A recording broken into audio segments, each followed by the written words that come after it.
You know, for decades now, almost a half century in fact, conservatives have been complaining about bias in the media. How much bias? Well, a 2013 survey showed that the number of journalists identifying as Republican was a whopping 7%.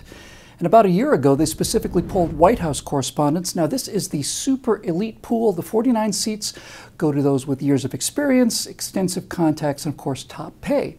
In April of 2016, the number of White House correspondents who identified as Republican was 0%.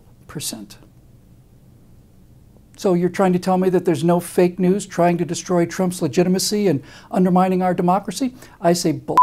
Hey, pardon the vulgarity, it's not my term, it's CNN's, because that's what CNN producer John Bonifield called the Trump-Russia narrative that CNN has been promoting ever since they cried on camera the night that Donald Trump reminded them that the racists and savages in flyover country had had enough of their, bull. Now, actual journalist James O'Keefe and his Project Veritas caught Bonifield on hidden camera saying that the story about Trump's Russia connection is mostly bull, and that there is, in fact, an institutional witch hunt, that's the CNN producer's term, not mine, a witch hunt to destroy the president. CNN stands by our medical producer John Bonifield, a CNN spokesman said the next day in an email statement. Now, for CNN, standing by a producer means to insist that as a medical producer, he can't be expected to know what goes on in the political division, the poor dear. Bless his little heart. The CNN statement went on to say that diversity of personal opinion is what makes CNN strong. We welcome it and we embrace it.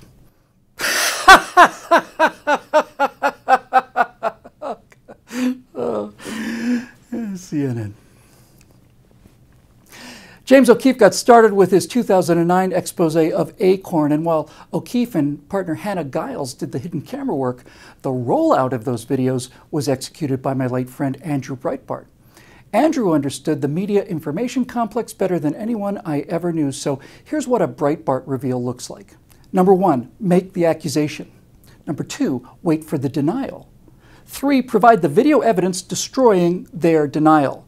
Then wait for the special pleading. Now, in the CNN story, the special pleading is that, well, he's a medical producer, he's not a political producer, so his personal bias has no impact, and therefore we're not biased as an organization. 5, release a second video to destroy the special pleading argument. Now, today, as I write this, O'Keefe's released a second video of CNN's on-air political commentator and resident self-avowed Maoist communism fan, Van Jones, who describes the CNN effort to connect Trump with the Russians as a nothing burger. The Russian thing is just a big nothing burger. This is not coming from a medical producer. He's a top CNN analyst, and he says they all know it's a nothing burger.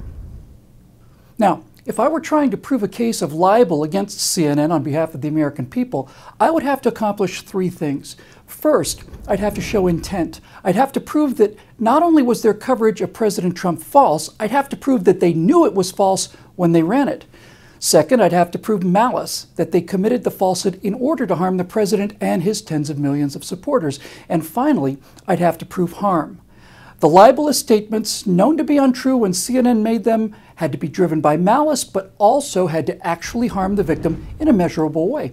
Now, back in 2004, Evan Thomas, the assistant managing editor of Newsweek magazine, openly stated that in the 2004 election, press bias would be worth about 15 points at the polls. And that 15 points of bias was for John Kerry, not for the Messiah Obama or Madam President, which has, of course, been far more pronounced in terms of bias. Now, here's the final 2016 election map. If we take away 15 points of media bias, take it away from Hillary Clinton, then the 2016 election map goes from this to this. In other words, this is what the country would look like if the press bias were to disappear and the American people got not conservative news, but simply unspun actual information rather than the tongue baths given to Democrats and the out-and-out lies told about Republicans. Here's the 2012 results. And then minus 15 points of media bias. And here we are again in 2008. Here's 2008 without those 15 points of bias. Do you feel harmed by this? I feel harmed by it. In order for people to govern themselves, those same people must have information upon which to base their votes. If that information is poisoned, then so is the voting, and therefore so is the country. So really, when you get right down to it, mainstream media's toxic politicizing of news is in fact the ultimate form of voter fraud. We need your help to keep these messages coming. If you want to help us make a difference, please go to billwhittle.com and become a member.